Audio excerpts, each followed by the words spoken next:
Halo semua, selamat malam. Berjumpa lagi dengan saya, Erwin Supandi, dari channel YouTube Winner Stocks Indonesia. Bagaimana kabar Bapak Ibu di mengawali minggu ini ya, tradingnya gimana nih? Ada yang ikut IPO-nya Mitratel? Ya, beberapa pada galau kali ya. Untung hari ini merahnya nggak parah, cuma merah sekian persen aja. Itu aja tapi udah bikin galau. Kenapa sih kalau IPO yang bagus-bagus, besar-besar, kenapa sih selalu di bawah koreksi dulu? Kenapa nggak langsung terbang arah 4 kali umpamanya? Pengennya kan gitu kan. Wah, Mitratel katanya bagus gitu kan. Jadi banyak yang ini nih. Katanya Mitratel bagus, kenapa endingnya jadi seperti ini gitu kan? Apakah besok pasti jaminan rebound? Belum tentu. Bahkan ada kekhawatiran dari masyarakat ya, yang ikut trade, yang ikut IPO-nya, jangan-jangan nanti kayak Bukalapak nih Pak, bisa turun lagi nih. Jadi tekanan jualnya cukup besar. Nah, hari ini saya mau mengulas sedikit mungkin dengan judul misteri di balik IPO Mitratel yang gagal arah. Emang IPO Mitratel dijanjikan pasti arah? Kan ya enggak kan? Nah, jadi ada salah kaprah rupanya di sini. Merasa bahwa kalau IPO pasti arah 4 kali. Jadi ini deh, jadi over expectation kalau saya bilang. Ya, ini hari ini kita sharing-sharing aja, kita ngomong-ngomong, ngobrol-ngobrol aja. Jadi intinya seperti ini ya. Ketika Bapak Ibu beli suatu emiten IPO ya, kita harus tahu dulu bibit-bibit bobotnya suatu perusahaan ini. Tidak jarang dari antara teman-teman yang bahkan mungkin tidak tahu saham ini waktu IPO itu sebenarnya saham apa sih, perusahaan apa sih. Ya, jadi banyak yang nggak tahu. Dan banyak juga bahkan ketika Mitratel ini mau IPO, kita tahunya cuma anak usaha dari PT Telkom. Ya, anak usaha PT Telkom yang membawahi membawahi menara akan IPO. Tapi saya yakin banyak di antara kita para trader atau para investor yang tidak tahu menahu sebenarnya apa itu. Akhirnya baru setelah wacana IPO mulai semakin kencang ya kan, terus mulai dipasarkan lah, mulai pengenalan, mulai pempaparan publik ya, seperti apa sih perusahaan ini gitu kan, baru dijelaskan, dibuka istilahnya ya, dibuka. Dan kita beruntung saya sempat dapat prospektusnya. Bapak Ibu silakan nonton, saya punya video sempat kita ulas sebelumnya mengenai Mitratel ini. Jadi kita lihat, oh ternyata Mitratel itu adalah perusahaan menara yang ternyata secara fundamental juga cukup sehat, bagus, dan prospek kedepannya juga bagus, jenis usahanya juga oke gitu ya. Nah, terus kenapa sahamnya turun di hari ini? Nah, kita harus tahu dulu waktu IPO itu all about pembagian jatah ya. Jujur aja, kalau ngomong public offering itu ngomong pembagian jatah deh. Karena apa? Semua mau, kalau perusahaan sekali Mitratel, semua pasti kepengen beli, apalagi dengan perusahaan yang latar belakang jenis usaha yang sudah teruji ya kan, dan juga kita udah lihat dibandingkan kompetitornya, bahkan Mitratel juga unggul dan sebagainya ya kan, kok merah gitu kan. Nah, pasti kan pada kepengen. Kalau lihat pada gitu, waktu sebelum dia launching di market pasti pada, wah saya mau. Nah, ini kita ngomong pembagian jatah gitu, bagi rata, semua harus kebagian sesuai. Tidak jarang yang karena kita ngomong mengenai bagi rata ya, otomatis permintaannya pasti apa yang kita minta tentu saja tidak dapatnya sesuai. Contoh, kita mau minta 1000 lot, ternyata dikasih cuma 100 slot gitu kan. Nah, jadi banyak yang kayak begitu. Kalau cuma kelas retail kayak kita ya pasrah-pasrah aja, terima nasib aja ya kan, dapatnya 100 ya udah beli 100 gitu. Tapi kalau institusi kan tidak begitu. Ada beberapa bahkan mungkin merasa mereka dapatnya kurang banget, dan ambilnya dari mana dong? Ada yang kepikir nggak? Kira-kira kalau institusi nggak kebagian barang, kira-kira mereka bisa dapat barang dari mana? Saya ajak untuk bermain logika ya, sehingga nanti ke depannya Bapak Ibu punya pola pikir, punya cara berpikir yang bisa membimbing Bapak Ibu untuk ketika kita trading atau beli saham sama IPO ini setidaknya ada acuannya, ini patokan-patokannya gitu. Ya, kan namanya aja public offering ya, initial public offering. Tentu saja dibuka untuk umum, banyak yang beli. Dan yang kelas retail, kan juga ada banyak kelas retail. Ada yang kelas retailnya small, medium, dan big ya, kelas retail loh. Kalau umpamanya beli bangsa under 50 miliar, mungkin saya boleh bilang itu masih kelas retail istilahnya ya. Institusi mungkin bisa beli jauh di atas itu. Kemarin kita udah sempat ngomong ya, kalau Mitratel ini IPO-nya IPO jumbo ya, IPO-nya IPO jumbo, ngomong triliun. Jadi triliunnya pun nggak main-main gitu ya, dan salah satu IPO terbesar di Indonesia, nomor 2 terbesar setelah Indonesia. Kemarin kan Bukalapak. Tadinya kita berpikir IPO-nya Mitratel bakal menyaingi di atasnya Bukalapak, tapi ternyata dia ngalah. Dia buka IPO-nya di harga 800-an aja. Kalau dia bukanya di atas 975 atau di level 975 itu udah boom, Bukalapak lewat. Jadi ini termasuk jumbo, termasuk IPO jumbo yang pernah ada di Indonesia ya, termasuk IPO yang besar. Nah, ketika IPO jumbo ini pasti kan banyak yang kepengen, banyak yang mau. Nah, akhirnya gimana? Ada pihak-pihak tertentu yang mungkin merasa dia nggak kebagian dan dia kepengen lebih. Caranya gimana? Dia ambil di market aja deh, diambil di market. Dan biasanya kita ngomong pattern biasanya ya. Secara teknikal kita lihat kalau yang IPO-nya jumbo, apalagi BUMN, sorry saya bukan mau mendiskreditkan ya, tapi sering kali ya punya presiden seperti itu. Setelah IPO biasanya turun dulu.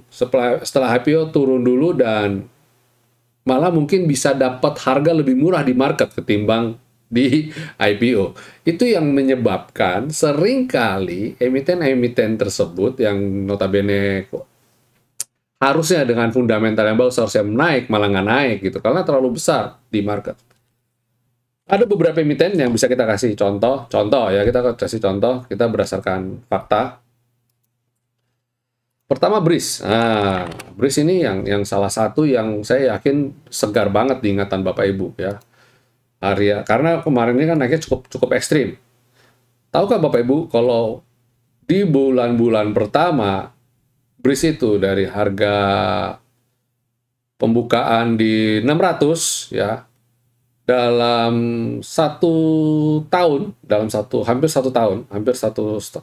hampir 2 tahun harganya turun sampai Rp200, yang mana menurut saya 155 bahkan di bottomnya bisa sampai 155an, yang mana minus berapa persen itu dari 600 dikurangi mungkin 500%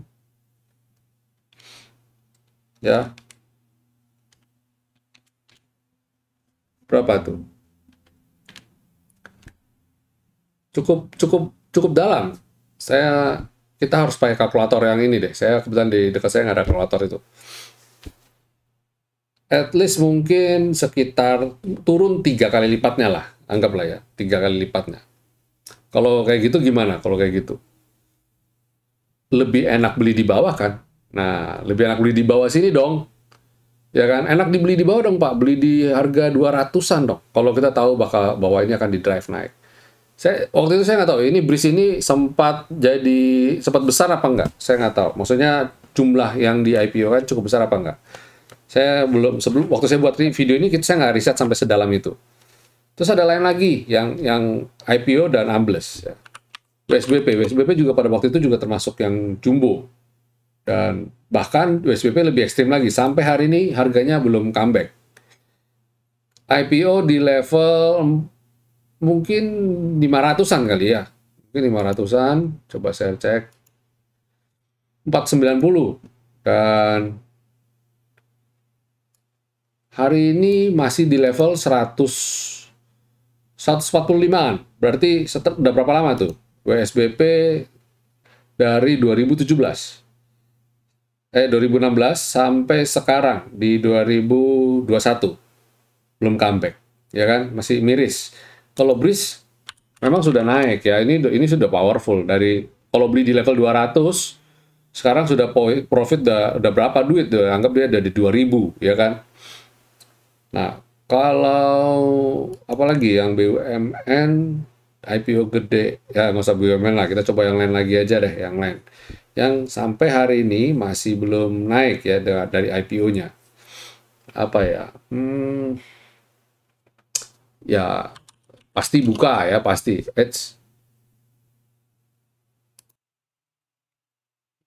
Ya, ini lihat sempat bahkan naik sampai tertingginya di level 1.300 dan sekarang masih di level 600-an. Berarti separohnya bahkan ya.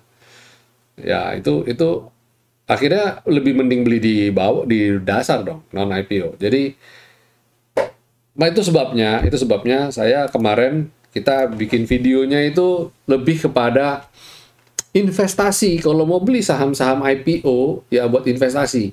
Dan saya yakin beruntungnya adalah ketika Bapak Ibu book building ya, maksudnya dapat penjatahannya nggak banyak, itu harusnya bersyukur. Jadi seringkali ada yang bersungut-sungut. Ya kalau arah 4 kali tentu saja bersungut-sungut, aduh dapatnya sedikit. Tapi kalau ketika dia turun, nah kita harusnya bersyukur, wah untung dapatnya sedikit. Kalau kita yakin dengan fundamentalnya, kita yakin dengan perusahaannya kan, ya tinggal beli aja di bawah gitu. Kita beli lagi aja di bawah. Nanti ketika beli di bawah kan jadi ter-average. Ingat kemarin saya sempat bikin video mengenai cara-cara investasi juga ya. Dan salah satu rules-nya yaitu dollar cost averaging tentu saja.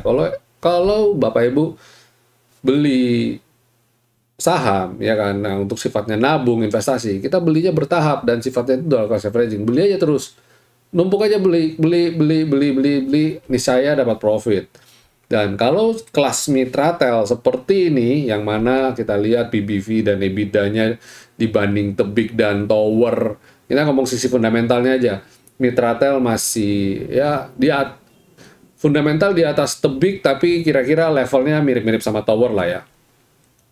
Nah, kalau kayak begini, lihat harganya Tower, lihat harga Tebik, berarti masih oke banget dong. Masih banyak ruang bergerak untuk Mitratel untuk bertumbuh.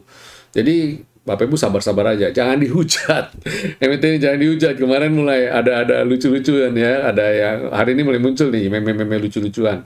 Ya, jangan dihujat. Biarin aja. Kita manfaatin, anggap aja kita, oh, kalau gini, bagus lah, koreksi aja. Kita bisa dapat barang diskonan. Tadi IPO 800, kok siapa tahu bisa dapat harga Mitratel di harga 200 kayak BRIS. Kan lumayan, ya kan? Nah, terus habis itu di bawah naik sampai 2000. Wah. Who knows? Ah, coba simpan video ini. Kalau sampai kejadian seperti yang ini, jangan bilang saya bandarnya loh ya. Ini saya berdasarkan tipikal. Tipikal kalau ada perusahaan yang bisa seperti itu kayak BRIS tadi. Walaupun kita berharap Mitratel nggak seperti itu. Ya, hati-hati aja tapi ada orang-orang tertentu, ada ya sesuatu, ada seseorang yang mungkin pengen dapetin lebih banyak lagi di market dan dia sengaja bikin turun. Ya, semoga tidak terjadi. Ya itulah intinya, jangan galau ya. Kalau memang Bapak Ibu mau investasi di Mitratel ya jalan aja, go for it aja, dan pastikan Mitratel ini masuk di account buat nabung, jangan buat trading ya. Oke? Ya, semoga ini sedikit bisa membantu Bapak Ibu untuk tidak menjadi galau. Ya, lanjut kita coba masuk ke market review. Hari ini perdagangan bagaimana sih? Ya, menjelang ini minggu keempat ya, minggu ketiga, masuk minggu keempat sebenarnya. Ini masuk minggu keempat bulan November ya. Bagaimana? Wow, kompositnya cakep ya. Saya bilang cakep kenapa? Karena tadi nguji koreksi dan nguji support dan dia rebound. Dan lucunya nguji supportnya persis di level 6690. Padahal 6690 saya itu bukan level highest. Saya punya level 6693 itu bukan level all time high-nya IHSG. Ya. Itu pure kuantitatif, based on kuantitatif saya dapat ini ya, harga 6693 itu. Dan hari ini persis swingnya ke sana dan rebound. Harapan saya di minggu ini dan minggu depan IHSG bisa lanjut rally. Ya, kita pray for the best. Apalagi IHSG baru saja sebenarnya baru habis koreksi, habis pullback. Harusnya saat ini bukan waktu tepat yang, maksudnya bukan deket-deket ini, dia harusnya nggak koreksi dulu deh. Ya, ini chartnya. Ya, ini chartnya. Jadi harusnya dia nggak koreksi dulu. Dan hari ini asing membukukan net sell minus 24,7 miliar. Dan transaksi hari ini cukup besar, 12,3 triliun, cuma sayang volumenya kecil. Artinya yang gerak hari ini itu bukan blue chip. Ya, bukan blue chip. Karena cenderung transaksinya besar, tapi volumenya nggak besar. Ya. Coba kita cek di LQ45-nya. Nah, LQ45-nya ya ternyata mirip-mirip ya. Wah, jangan blue chip ini yang bikin begini. Tapi mirip-mirip lah, perdagangannya mirip-mirip. Terus kemudian ada Kompas 100, mirip nggak ya? Kompas 100 sedikit lebih bagus. Ya, kayaknya yang bikin turun malah blue chipnya nih, LQ45. Sedangkan Kompas 100-nya udah rebound. Kalau lihat gini, moga-moga besok berpotensi untuk rebound ya. Setidaknya di Kompas 100. Di Kompas 100 kemungkinan besar bakal nanjak nih. Terus bagaimana dengan sektoralnya? Kita coba cek. IDX Basic. Wow, anti badai. Ya, silakan sektor ini dipantau terus. Kemudian habis itu ada Consumer Cyclicals. Nguji support aja. Kalau dia breakout, ini peluang breakout cukup besar dan dia juga habis pullback. Harusnya trennya masih akan bagus. Terus energi, bikin galau nih, persis di sini. Ingat, ini baru hari Senin. Besok juga masih bisa ngegas. Peluang ngegas cukup besar. Finance. Wow, finance oke ya. Bagus nih finance. Kalau dia bisa naik lagi, rebound, lanjut, cakep nih ya. Ini mirip-mirip nih, mirip-mirip sama energi ya. Harusnya sih cakep nih. Kalau lihat finance, gelagat-gelagatnya IHSG masih bakal lanjak lagi. Sektor healthcare, wow, keren sektor healthcare ya. Posisi breakout hari ini ya. Ini kita udah kasih clue-clue ya, sektor ini wajib pantau dan dia breakout hari ini. Terus habis itu sektor industri. Hampir tadi udah breakout, tapi dia koreksi lagi, tutup lagi. Ini masih sideways lah. Tapi tenang aja, ini tren masih bagus dan potensi breakout juga masih besar. Infrastruktur, wah tadi sudah bagus banget.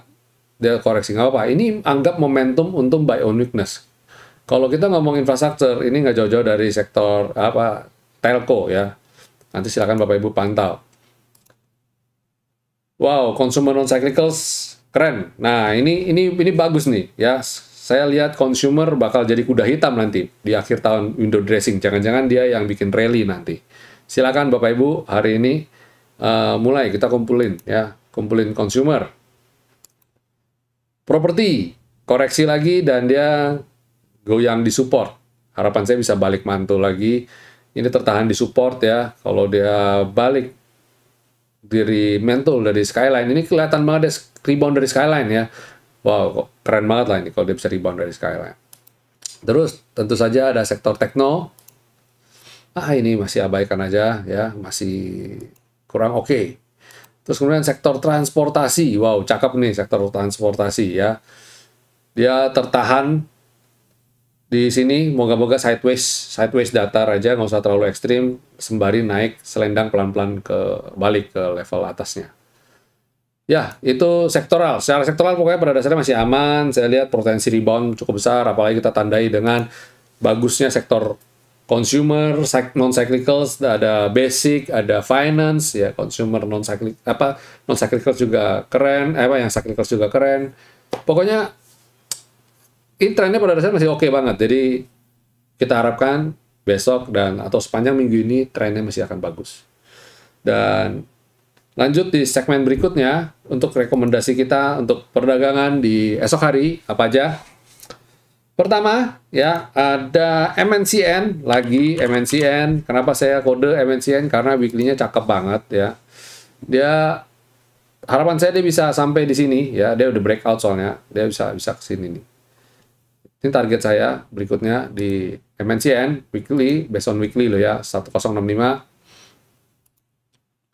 Terus kemudian ada tower. Wow, semoga pada belum cut loss ya. Kemarin-kemarin kan ada yang pada galau, Pak, tower gimana, tower gimana. Moga-moga belum cut loss.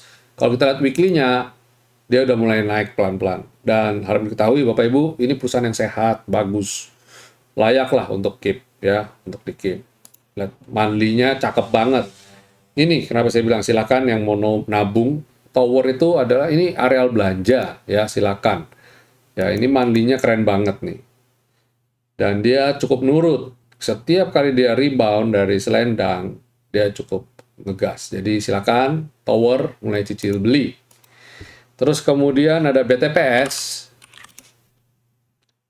Tertahan resisten ya. Pelan-pelan semoga bisa narik selendang dan dia bisa lanjut lagi. Asing masuk terus nih. Saya rasa kalau lihat weekly-nya mestinya ini oke banget ya. Ini daily-nya cakep nih. Dia tertahan dan dia bisa potensi rebound. Targetnya masih sesuai ini ya. Jadi weekly-nya kayak begini sih mestinya cukup aman dan daily-nya ya. Terus kemudian ada hari ini ada SSMS. SSMS juga keren, SSMS. Ini kalau lihat weekly-nya dia juga masih bagus banget. Monthly-nya ini kalau breakout, wow. Ini transaksinya besar sekali nih ya. Dulu dia primadona atau saya primadona nih, harusnya masih lanjut. Di saat sektor CPO yang lain kurang, oke, dia masih oke banget. Coba lihat AALI. Ini masih belum oke, LC belum oke, dan dia ngegas sendiri. Jadi anti badai ini, anti badai banget ini ya, padahal dia produksinya sama. Oke, Bapak Ibu, sekian dulu video market review kita dan insight kita untuk mengawali minggu ini. Semoga minggu ini bisa memberi berkah yang baik buat kita dari saham. Terima kasih semuanya atas partisipasi, atas dukungannya sama channel YouTube Minus Stocks Indonesia. Jangan lupa untuk share, ya, untuk diberikan jempolnya, thumbs up, dan jika ada masukan, silakan komen ya di bawah. Jangan lupa untuk selalu dukung bikin trading plan-nya, lupa ya. Oke, sampai jumpa semuanya. Stay safe, stay healthy, and God bless.